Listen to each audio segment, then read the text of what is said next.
actually wanted to ask you about that unsportsmanlike conduct penalty on the second goal when it got backed up and it got challenged. Could you just talk through, what you did there? Yeah, that was Coach would call it a selfish play. That was not cool on my part. The guy was hitting at the ball, so I kind of just gave it to him.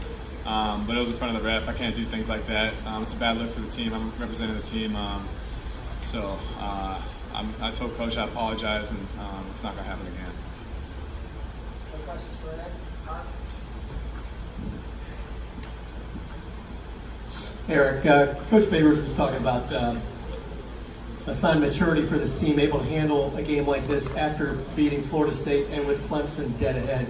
Talk about that and what your thoughts are on that. Yeah, it was big for us. You can't overlook any opponent, and that's what the coach was talking to us all week, and that's all I was trying to tell the guys as well. Because you can't. I think Virginia Tech got beat by Old Dominion today. You can't take any team for granted, and that's why I was saying every week we got to go into the game thinking, this is the only game we're playing, it's the only thing we're focusing on. And coming up now, we got Clemson, which is going to be a very tough opponent.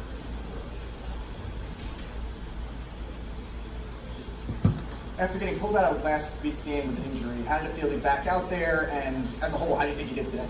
And I wouldn't really call it an injury. It was just more of a, fortunate situation, really. But it felt really good to be out there. Obviously I love being there with the guys, and I love being able to see them make plays. So it was great to be out there, and I'm happy we got a good team win today. Nico? Eric, back here.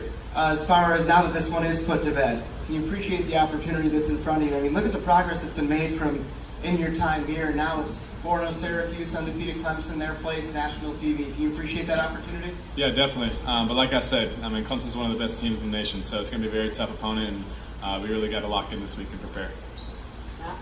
Eric, right here. Right over here. You've talked all season about wanting to annihilate teams, and Dino and yourself talked about your position as a leader and how you're the one that has to go out there and do it every single day. Where do you see this team? Where do you see the burden on this team falling on your shoulders? How far do you think that you have to go to propel them? I don't think I have to propel anybody, really. It's the way I am. If it rubs off, that's great. Obviously I try to be the best leader I can, but I think a lot of these guys are starting to buy in, and it's awesome to see. Coach Babers came in 3 years ago, and everyone expected things to change right away. And, you got to give time. You got to give things time. Have a little faith. That's what we always said. So, we just got to keep working. We got a lot of improvements to make still. It's going to be a good film to watch again, but I'm looking forward to preparing for this week against Clemson. Dan, on your right. Eric, kind of going off of that, just what the message was from Dino Babers coming in, what he said to the team about the plan and kind of what he had, those pillars that he was trying to set, and then how you've seen that come to fruition these last few seasons. Yeah, it's been great, but at the end of the day, we still got 8 more games to go, at least. So we got to really focus in and take it week by week. You can't really be thinking too far in the future or too far in the past. You really just got to live in the present. And right now, like I said, we're preparing for Clemson. We're going to take a couple more questions for Eric. Middle on the right.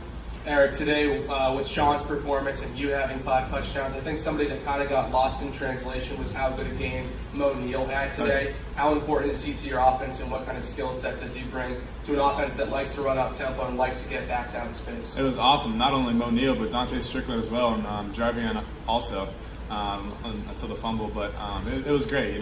Coach was saying we need to get guys over 100 yards in the rushing game, and we would have had 2 if Dante was in there a little longer too. But I'm happy for those guys. But it starts with the guys up front. Really, the line did a great job. And Sean Riley, Hakeem Johnson, Jamal Custis, they all made great plays on the edge. And when you're able to throw the ball at the line of scrimmage and they're able to get 5-6 yards every time, that's a productive offense. Last 2 questions for Aaron, Josh, and Darius. Eric, you guys have already matched your win total from each of your first 3 years here. 4-0 for the first time in 27 years. What does it mean to you and the guys just to be where you're at right now with the rest of the season ahead of you? It's kind of the way we felt about it in the past 3 years, really. You look at the past 2 years, you look at those and 4-8, 4-8, 4-8, but we had a win, or we were close loss here and there. But now we really just got to, like I said, work on learning how to win and annihilating teams and not being comfortable about being up, but really just focus on the game. And the score is always 0-0. You always got to score and you always got to get a stop. Last question for Eric. Back here, Eric. You just mentioned it there again.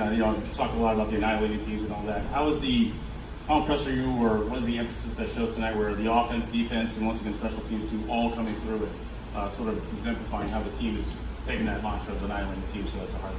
Yeah, I mean, it's just kind of the mindset you got to have. I mean, at the end of the day, I still don't think we played that crisp looking game. We left a lot of points on the board offensively, and I'm not sure about defense, but I'm sure they don't ever want people to score. So from an offensive standpoint, like I said, we got some things to clean up, but it's going to be a good film to watch, and it only can get better. Thank you. Good job, Eric.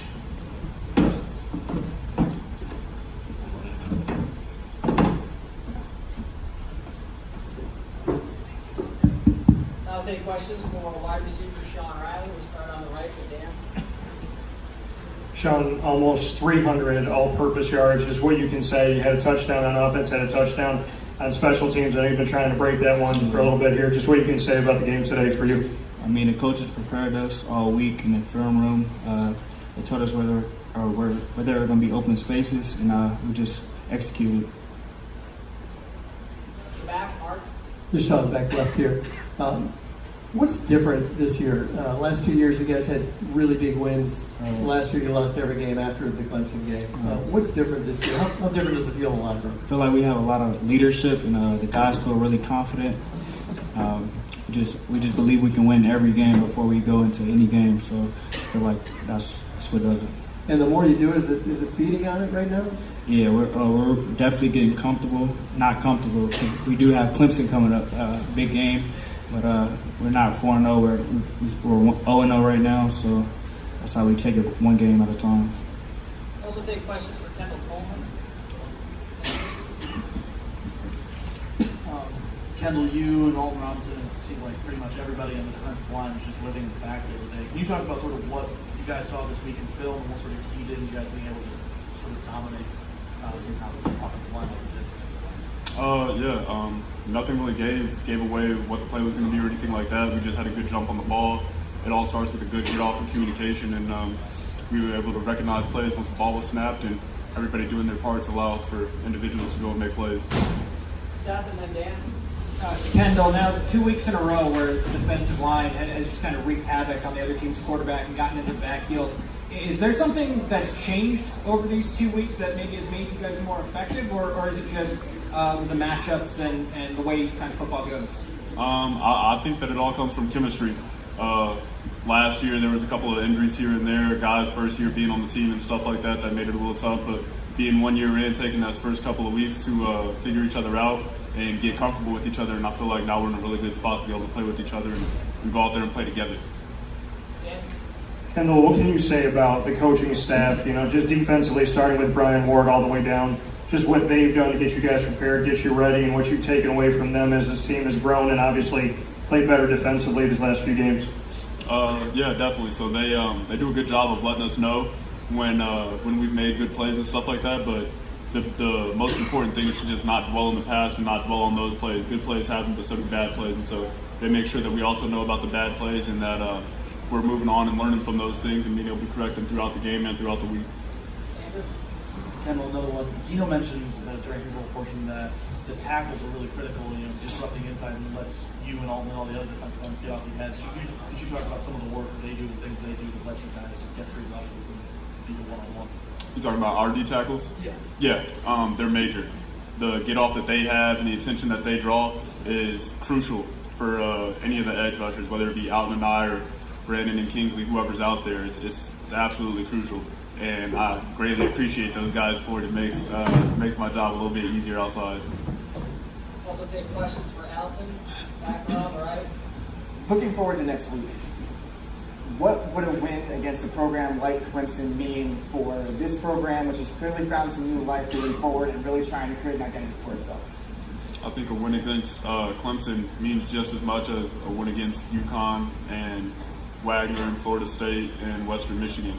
They're a great program, great team, and that's obviously going to be a tough challenge, but at the end of the day, it all counts the same if it's in the win column.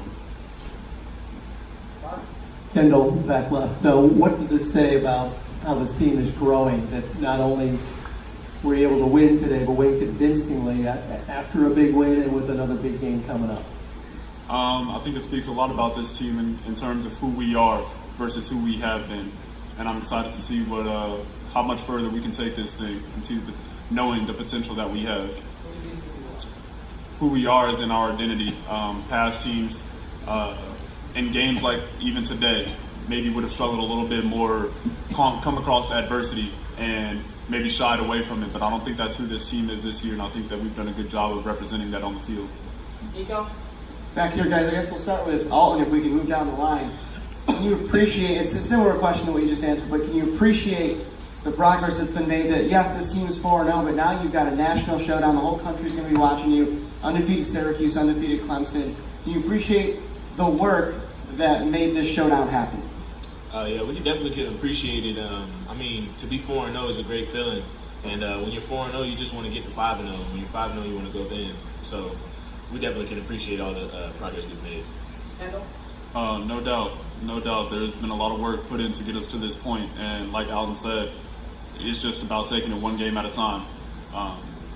In order to win this game, we had to focus on this game. We couldn't focus on the fact that we got Clemson ahead of us, and now that we got Clemson, that's the main focus right now. So, like I said, there's a lot of work put into it, and definitely can appreciate the position that we're in. Now we just got to go out and take advantage of it. John? I just feel like it's not over. We still got 8 or 9 games left. So, like they said, we just got to take it one game at a time. Steven? This is for all you guys too, but I wanted to kind of ask specifically with Clemson. What's the feeling like going into a game knowing you beat them last year and they are probably not, I mean, you're 4-0, so it's not going to get caught slacking anyways, but there might be a little chip on their shoulder. Like, how do you try and beat a team that's that good twice in a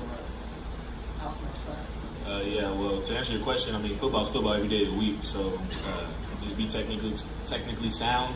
I think that'll help us.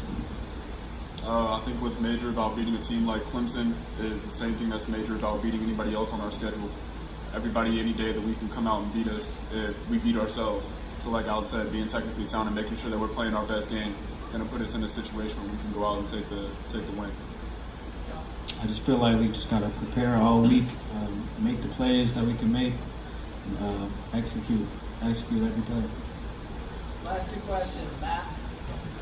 This one's for Alan and Kendall. When Eric's playing the way that he does today, when he has 350 yards of offense and he's scoring 5 touchdowns, how is he able to propel the defense? It just brings momentum, hearing the crowd go crazy, it kind of gives us momentum knowing that we got points on the board to defend. The energy and the electricity that's in the air when he's out there doing his thing is nothing short of amazing. And it makes us even more energized to go out there and match it and see how many big plays we can make ourselves. So Eric being able to go out there and show out is crucial and is major for our defense. Last question, middle on the right. This is for Kendall and Alton. This is the first week you guys have really seen a true dual threat quarterback that's not going to try to stay in the pocket. You kind of saw it with Francois last week, but with Pendel this week, he was really a guy that could get out of the pocket and wreak some havoc. He's got something similar coming next week in Kelly Bryant. How important is it for you to have success against a dual threat guy this week, going into probably an even better dual threat guy next week with Bryant? First things first is pass rush. You want to keep the quarterback in front of you, keep him in the pocket. So that's all. I mean, it's very important that we had a good game against this quarterback and knowing his abilities and what he's able to do. Now we just got to build on it, taking it into next week. I think I'm going to play a little bit of DN this week. Thanks very much, Dennis. Thank you all. Thank you.